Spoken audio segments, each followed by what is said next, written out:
Hey there, welcome back to Reddit Dating, the best channel for Reddit cheating stories. Be sure to like, subscribe, and hit the bell notification for more stories like these. Now, let's get into the video. The end of an 18-year relation. This happened last year. My ex-wife, together for 18 years, married for 11, 2 kids 7 and 12, wasn't in a good place because of the lockdown. Her life had changed. She's an outgoing person, so she had many outdoor activities, acting lessons, dance lessons, going out with friends, and she needed that. Her social battery needed to be charged with people. On my side, I'm the opposite. My social battery is used when I'm around people. We were fine that way. She had her activities, I had my gaming night, and on the weekend, we saw people, invite them, or going out, everything was fine. Until lockdown. No more acting lesson, no more dance, no more party. She was trapped in the house, and with the work from home policy in here, she didn't see anyone except me and the boys for a few months. Then, lockdown was lifted a little, and we could go and see people. So we helped a friend move out, and that's where she saw an acquaintance, and there was a spark. I think she saw a way to be free again. On January 31, 2021, she fell in love with another guy. That's when she started to trick me. She invited her side piece and the friend we helped moving for a dinner, and while I was chatting with said friend, she was in another room, making out with him. She invited him several times for game night, always with another friend, so I didn't suspect a thing. This kept going for some time when, out of the blue, in April, she told me that she wasn't in love with me anymore. She still liked me, I was still her best friend, her first love, the father of her children, but not her lover anymore. I proposed to see a therapist together to sort things out, and I even told her that I could move out, find a rent while we were trying to make things back on again. And she accepted that.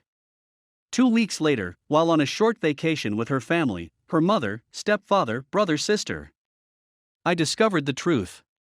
She had a notification late at night, while she was sleeping next to me, and the light on her phone annoyed me, so I took her phone to make it disappear. That was a WhatsApp message.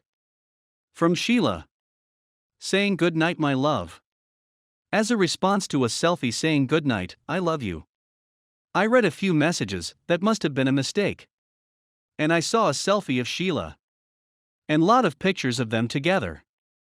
A lot of heart emoji. My heart stopped for a minute.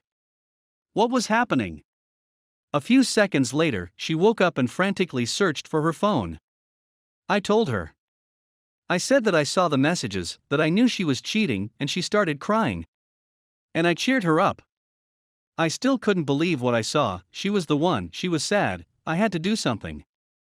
We spoke a little, and I told her to act like nothing happened, at least until we were home, without the kids. Monday comes, we head back home. The kids are still around, so we can't discuss the matter, but I had access to her Google account, so I went to see her travel. She spent almost every lunch in a park with him. She spent the afternoon of our youngest birthday with him in a spa, after she told me she couldn't have the day off. She spent night with him when she told me she was with a friend of her. So much lies. She wanted me out of our house to make place for him, while he was building their house. I saw bit and pieces of chat where he showed her the plans with these are the bedroom for the kids, and what do you think of this table? I was fuming. I wanted the all truth, so I blackmailed her. Either you show me the WhatsApp messages, and you'll tell me everything, or I publish a nice Facebook status, identifying every friends we have in common, to announce that she was leaving the house because she cheated on me with. Knew I would do it, so she told me. She showed me. I didn't kick her out the house, but out of the bedroom. After I regained composure, we talked. I told her I wanted her out of the house as soon as possible, but in the same time, we couldn't tell the boys at that time. The oldest had important tests at school coming, and I knew he would be so devastated that it could ruin his school year. These tests would allow him to go to a sort of junior high school. So, she spent her nights in our spare bedroom, waking up early to be ready to wake up the kids every morning without them to realize we didn't share a room. On the 1st of July, she left the house to rent something, while the kids were in summer camp. We told them when they came back, and since then, they spend a week with me, then a week with her and the side piece. We are at peace. No war between us.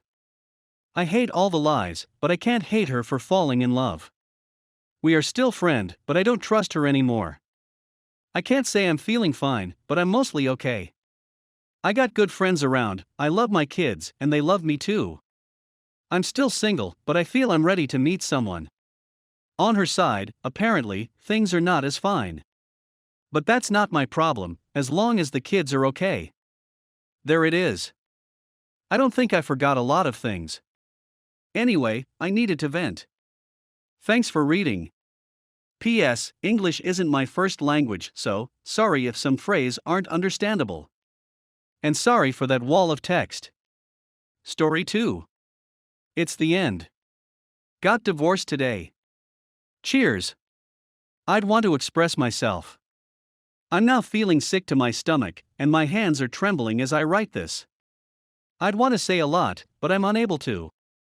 It's Sunday today. It's a good day. My marriage came to an end today, and I'm relieved. Our divorce was formalized today at the first hour of the first hour, bringing our almost 16-year marriage to an end. I'm experiencing conflicting emotions. A part of me feels relieved, and a part of me is depressed. That lady was one of my favorites. She was the second most important person in my life. She completely annihilated me. I'm at a loss for what to say. Please be advised that our custody arrangement currently looks like this. I'm the legal guardian of my kid until he reaches the age of 20. She will be the legal guardian of our daughter until she reaches the age of majority. After that, I'll be her legal guardian until she marries the man of her dreams. My daughter will spend the next several years with her, since she is just 10 months old at the time of this writing. However, I may pay her a visit anytime I choose.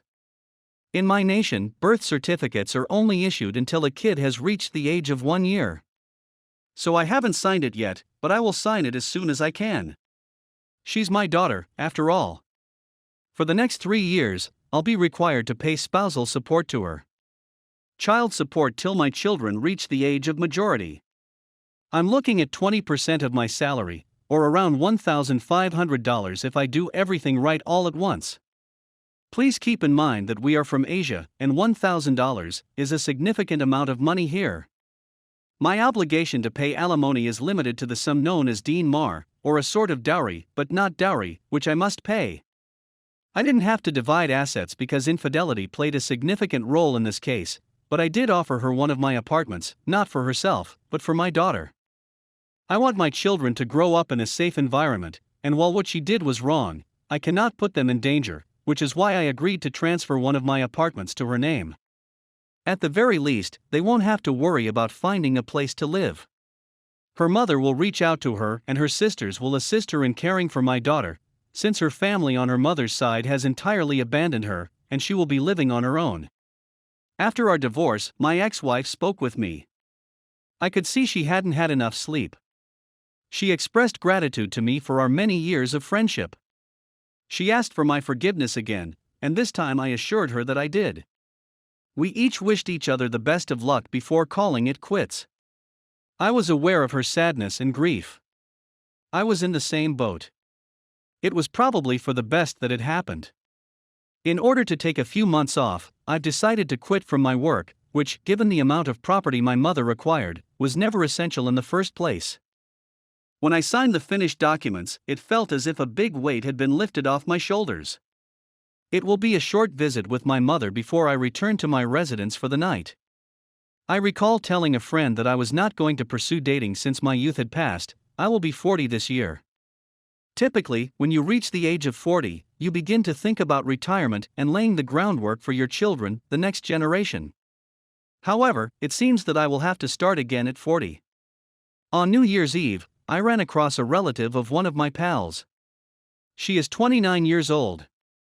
I was very taken aback by how well she performed. She is the epitome of perfection. It turns out she was the therapist I'd been seeking for all along, and I'm speechless with gratitude. On the 14th of January, I ran into her at a party. We ended up drunk and in bed, something I'm not proud of, and I'm still resentful of how it all turned out. We ended up becoming friends. When I discovered out she was engaged, I was shocked since her lover had passed away. It took her 7 years to be able to let go of her sadness. She tried dating in the meantime, but it didn't work out. My wife is familiar with her. I'm not sure how she feels about her at the moment. It's been a long time since we've slept or spoken about us. I never even inquired as to how she was feeling.